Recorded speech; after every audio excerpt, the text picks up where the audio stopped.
Coucou les victorieux, j'espère que vous allez bien. C'est avec une grande joie, un très grand plaisir pour moi en tout cas de vous retrouver pour cette courte vidéo que j'ai voulu être intimiste afin que ça puisse être un cœur à cœur ensemble pour que nous puissions parler à cœur ouvert d'un certain sujet qui me tient à cœur. Ne vous inquiétez pas, je n'ai pas oublié de vous partager mon témoignage concernant ma journée d'hier parce que je sais que beaucoup se sont connectés pour pouvoir recevoir ces infos-là et je vous en remercie. Et voilà, en tout cas, je tenais aussi à vous remercier pour votre fidélité parce que durant ces temps de silence et d'absence qui bien évidemment n'étaient pas un abandon, nous avons vraiment reçu pas mal de messages de votre part en inbox pour savoir comment on allait, qu'est-ce qui se passait et vraiment, on vous en remercie, l'équipe et moi-même pour votre amour, vos marques d'affection et on voit qu'on est vraiment une véritable communauté soudée. Merci de croire en nous, merci aussi de croire au message que nous partageons qui est se reconstruire, c'est possible.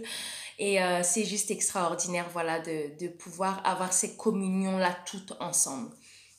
Alors, en effet, aujourd'hui est une journée qui est très importante, car c'est la journée contre l'élimination des violences faites envers les femmes.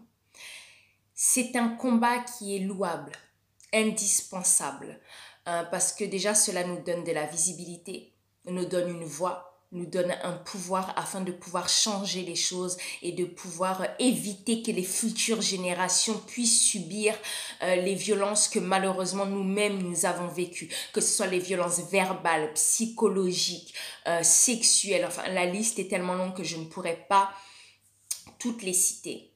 Mais j'aimerais attirer notre attention sur une forme de violence que nous minimisons, surtout à nous qui avons été victimes de ces formes de violence. Cette violence, malheureusement, nous la mettons en second plan. Nous la minimisons alors que celle-ci est très importante. Vous savez, surtout ces derniers temps, avec la manifestation qui a eu, avec tout ce mouvement féministe, de militantes et activistes, nous voyons que nous scandons des slogans, nous menons des actions sur le terrain qui, bien évidemment, sont indispensables. De toute façon, ce débat, c'est même pas un débat. C'est même pas discutable parce qu'il est même vital même pour le changement de statut, la valeur de nos vies parce que la vie d'une femme est précieuse, surtout dans cette société qui est patriarcale. Mais j'aimerais réveiller et éveiller notre conscience sur ce combat silencieux que nous minimisons qui est très important. C'est face au combat et aux violences que vous vivez individuellement. Oui, victorieux, victorieuse. Je voudrais te rappeler ou peut-être t'informer que tes traumatismes que tu vis dans ton quotidien à cause des crimes que tu as vécus par ton agresseur ou ton agresseuse sont une violence dans ton quotidien. Tes limitations sont une violence. Tes traumatismes, les maladies psychosomatiques, tes peurs sont une violence que tu vis au quotidien. Ton état d'âme est une violence au quotidien. Vous savez, nous avons souvent tendance à vouloir poursuivre et avoir une reconnaissance judiciaire, avoir la justice médicale, avoir une justice sociétale. Oui, c'est important. Cela contribue à notre construction. Mais le plus important et la plus belle des victoires qu'une victime puisse s'accorder est le fait de pouvoir se réapproprier sa vie. Le fait de pouvoir rebâtir ce que l'agresseur a détruit au travers des crimes qu'il nous a infligés. Vous savez, victorieux, c'est quelque chose qui est très important. Pourquoi je dis ça? Parce qu'il ne faut pas que rentrer et être que dans l'activisme commun. Les combats que nous menons sur le terrain sont pour une cause commune. Et il le faut, je le répète encore. Et attention, dans mes propos, je ne banalise pas cela. Ce n'est pas parce que j'ai pu obtenir la victoire judiciaire envers mon agresseur que je minimise le combat que l'on mène aujourd'hui sur le terrain par rapport à la justice pour celles qui n'ont pas qui vivent la prescription des classements sans suite ou quoi que ce soit. Non, comprenons-nous bien. Nous avons le même cœur et le même combat pour cela. Mais j'aimerais vraiment que nous puissions nous concentrer sur notre vie et nos combats intérieurs. Parce que Même si nous gagnons des victoires collectives sur le terrain, qu'en est-il des victoires de ta propre vie? Vous savez, le désastre que je constate aujourd'hui dans notre société, surtout dans ce mouvement-là, et quand je parle de mouvement, c'est un mouvement fort, c'est que nous dépensons beaucoup de notre force et de notre énergie, et bien évidemment il le faut, pour gagner sur le terrain, mais qu'en est-il sur le terrain de notre propre vie? J'ai tellement mal au cœur de voir des militantes qui crient dans les rues, qui peuvent obtenir des victoires dans notre société, mais qui n'obtiennent aucune victoire dans leur vie parce qu'elles sont et demeurent détruites et non reconstruites. C'est un véritable désastre. C'est d'une tristesse. Vous savez, victorieux, victorieuse, nous ne pouvons pas passer à côté de notre vie. Il y a le combat général, mais qu'en est-il de ta vie? Je veux que tu saches, victorieux, victorieuse, que la plus belle victoire que tu peux obtenir est la victoire de la vie. Oui, la victoire de l'espoir pour ta propre vie. Parce que malheureusement, beaucoup attendent, bien que cela y contribue, d'avoir une justice médicale, d'avoir une reconnaissance judiciaire ou que leur agresseur avoue ou demande pardon pour pouvoir reconstruire. Mais si tu n'obtiens pas cette justice victorieuse, vas-tu laisser ta vie en stand-by? Telle est ma question. Si tu n'obtiens pas cette justice judiciaire, médicale, sociétale, que vas-tu faire de ta vie? Que vas-tu faire de tes combats et de tes luttes intérieures qui te détruisent au quotidien, qui te violentent dans ton quotidien, victorieux, victorieuse? Que vas-tu en faire? Ta vie vaut mieux que ça. Même si cela y contribue, il faut que tu puisses élever le standard de ta vie. Il est là le plus grand combat que tu dois mener. Et la plus belle des justices que tu puisses t'accorder est celle-ci. Cette justice ne dépend pas de la justice. Cette justice ne dépend pas de la médecine, de la société, du changement des mentalités. Mais cette justice t'appartient. Elle ne dépend que de toi. De la même façon dont tu maximises ton temps à militer sur le terrain, je t'encourage à maximiser ce temps-là à ta reconstruction. Parce que se reconstruire, c'est possible. On nous a menti. On nous a dit que il nous faut apprendre à vivre avec. On nous a condamnés à nous dire que de toute façon, on ne peut pas se reconstruire, qu'il faut s'adapter et à vivre avec. Mais comment pouvons-nous vivre avec ce genre de traumatisme? Ce n'est même pas de la survie. Ce n'est même pas de la survie. Arrêtons de nous mentir. Si nous donnons de l'espoir au travers de la chimiothérapie à un cancéreux, à combien de fois pour nous?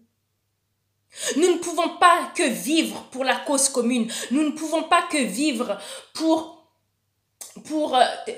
tout ce qui est externe, mais nous devons trouver la vie à l'intérieur de nous. Parce que oui, malgré les violences et les traumatismes que nous avons vécus, notre vie a de la valeur. Oui, victorieux, victorieuse. Et cela m'amène au témoignage que j'ai à vous partager concernant ce que j'ai vécu hier. Vous savez, hier a été une journée de fierté. Je ne sais même pas, je n'ai pas les mots pour exprimer ce que j'ai vécu.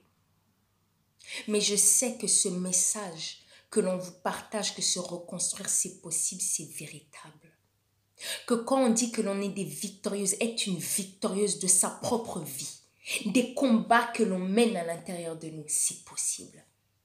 Non pas parce que je suis Sarah et que je l'ai vécu de ma propre vie, non, parce que je ne suis pas une exception à la règle, parce que cela était à la disponibilité de chacune d'entre nous, malgré nos manquements, malgré l'histoire de chacune, bien évidemment. Mais parce qu'aussi nous voyons au travers de l'association les fruits que portent les victorieuses qui nous ont fait confiance. Bien évidemment, chacune à leur rythme et à leur niveau.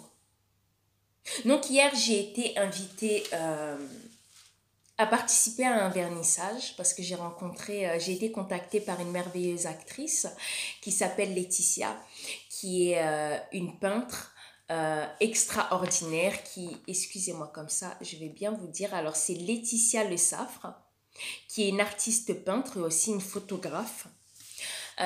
qui donc du coup qui a contacté des personnalités publiques, des présidentes d'associations, des militantes qui ont pu se reconstruire. Donc elle a pris des photos de nous.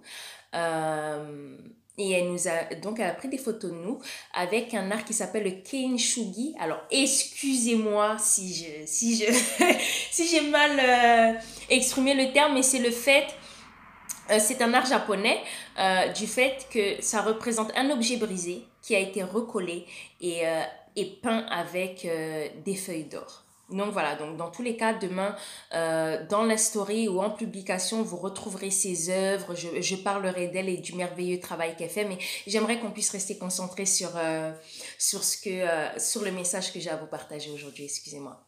Du coup, j'accepte cette invitation. Qui est un grand défi pour moi parce que vous savez, quand on a vécu un procès, c'est pas évident de remettre pied dans un tribunal parce que un tribunal, c'est un environnement, c'est une atmosphère, c'est des murs, c'est une institution bruyante. Quand on n'a pas eu à faire un procès, c'est pas évident de pouvoir comprendre ce que je suis en train de vous expliquer, mais donc voilà, c'est vrai que c'était un grand défi pour moi de pouvoir y retourner. Mais je savais que j'y retournais d'une autre manière. Parce que je m'attendais à la base, moi j'y allais pour voir, voilà, ma photo en kintsugi affichée dans ce tribunal. Et pour moi, cette photo représentait, voilà, mon parcours et ma reconstruction. Arrivé là-bas, donc je fais le tour et c'est vrai que je ne vois pas mon portrait affiché. Alors, je ne vous cache pas au début la déception que j'ai eue. Franchement, j'étais frustrée. Je me suis dit, je vous en parle sans tabou parce qu'on n'a pas l'habitude de se cacher les choses. Mais c'est vrai que voilà, j'étais très frustrée de ça. Et je me suis dit au début, qu'est-ce que je fais là, quoi? C'est un peu bizarre, c'est un peu spécial. Parce que pour moi, c'était très significatif. Voilà, c'était vraiment toute une symbolique. Mais entre-temps, j'ai vu que donc durant cette inauguration, je me suis retrouvée entourée de juristes, de procureurs, de juges. Et c'était juste incroyable parce que finalement, j'ai pu leur expliquer mon parcours de vie. Ce que je faisais, l'importance de la reconstruction. Donc finalement, Victoria, je n'avais pas besoin de cette photo. Parce qu'en fait, moi-même, j'étais le message de la reconstruction. Finalement, moi-même, j'ai pu représenter cette justice qu'une victime puisse s'accorder. C'est-à-dire qu'au travers de notre partage très constructif avec eux, ils n'avaient pas une victime en face d'eux. Ils avaient une personne qui a su faire face à tout ce désastre que représentent les violences sexuelles. Et cela a pu les amener à voir les choses autrement. Et j'ai vraiment la conviction que les conversations que nous avons pu avoir va amener un changement, en tout cas à leur niveau. Car oui, chaque juge, chaque magistrat, chaque juriste a la capacité de pouvoir faire changer les choses à son niveau à lui. Et ça, c'était juste incroyable. Pour moi, c'était vraiment la justice, ma justice à moi, Sarah, que j'ai pu obtenir, celle de me réapproprier ma vie. Parce que face à eux, ils n'avaient pas Sarah qui a été victime de violences sexuelles, mais ils avaient Sarah la victorieuse, ouais. Ils avaient Mrs. K. Ils avaient la présidente de LVPE. Et ça, c'était une fierté. J'ai pu voir le parcours de ma vie, le désespoir par lequel je suis passée. J'ai repensé à toutes ces épreuves où je suis tombée, où je n'avais des fois personne autour de moi, où il n'y avait personne pour m'écouter. Je me suis revue me ramasser, croire, avoir espoir. J'ai revu ces années de travail personnel que j'ai pu faire pour changer ma mentalité, mon système de pensée, faire face à mes défis, à mes peurs, à ces traumatismes. Et oui, victorieux, c'est possible. C'est possible. Hier, j'ai atteint le summum de la justice que je pouvais me donner. Et celle-ci ne dépendait pas de la médecine, de la justice, ni de quoi que ce soit. Mais elle dépendait de moi. Je partage cela, victorieuse, parce qu'on ne peut pas passer à côté de notre vie. Non. On ne peut pas passer à côté de notre vie. Je ne veux pas uniquement qu'on me connaisse parce que j'ai accompagné les gens à la reconstruction. Mais je veux aussi pouvoir vivre pour moi-même. Savourer cette vie. Après tant d'années de souffrance, après tant d'années de galère, après tant d'années dans les ténèbres qu'ont représenté ma vie. Victorieux, victorieuse, qu'en est-il de toi? C'est ce message de vie et d'espoir que je veux te partager aujourd'hui. Oui, au-delà des combats judiciaires, médicaux, sociétaux, tout ce qui s'agite autour de nous et qui sont louables et indispensables. En cette journée victorieuse, des luttes contre les violences faites aux femmes, je te ramène au combat de tes défis intérieurs. Victorieuse, tu le peux. Il te faut gagner du terrain. La vie passe tellement vite. Tu te dois de réaliser des rêves. Tu te le dois pour toi, victorieuse. Tu te le dois pour toi. Oh que oui, tu te le dois pour toi. Tu ne peux pas quitter cette terre ainsi, dans cet état-là. Non, non, non, non, non, non. Ta vie vaut mieux que ça. Élève le standard de ta vie. Et n'oublie pas ce combat-là. Ne le mets pas au second plan. Parce que ta vie a de l'importance. Ton quotidien a de l'importance. Parce qu'on n'apprend pas à vivre avec. C'est faux. Apprendre à vivre avec. Et je sais que beaucoup peuvent se lever contre moi. Je sais que je vais faire grincer des dents par ce que je dis. Mais je l'assume. Parce que c'est une vérité établie. On ne peut pas vivre avec. Apprendre à vivre avec, c'est de la souffrance. C'est un suicide intérieur. C'est une douleur indescriptible. Mais je veux te dire qu'il y a de l'espoir. Chaque jour, pas à pas, réapprends à vivre. Rétablis-toi. Au-delà des slogans, au-delà des combats du terrain, n'oublie pas ton combat intérieur. Et affronte, et détruis, et élimine toutes ces violences intérieures qui combattent ta vie. Voilà donc ce que j'avais à vous partager et ce que j'avais à cœur aujourd'hui pour vous, en cette journée contre les violences faites aux femmes. Vous savez, ne devenons pas comme nos agresseurs, à utiliser les armes qu'ils ont utilisées contre nous, pour que nous aussi, à notre tour, nous utilisions l'autodestruction pour nous détruire. Non. Ne tombons pas dans le piège de devenir nos propres bourreaux. Sortons de cela. C'était le message que j'avais à vous partager. C'était un plaisir pour moi de vous retrouver victorieux, victorieuse. Je serai un peu plus présente en cette fin d'année. Peut-être pas comme vous m'avez connue auparavant, mais je n'ai pas changé de message. Il prend juste une autre forme. Je vous aime de tout mon cœur. Et n'oubliez pas une chose, que se reconstruire, c'est véritablement possible. C'était Mrs. K pour vous challenger. À très bientôt.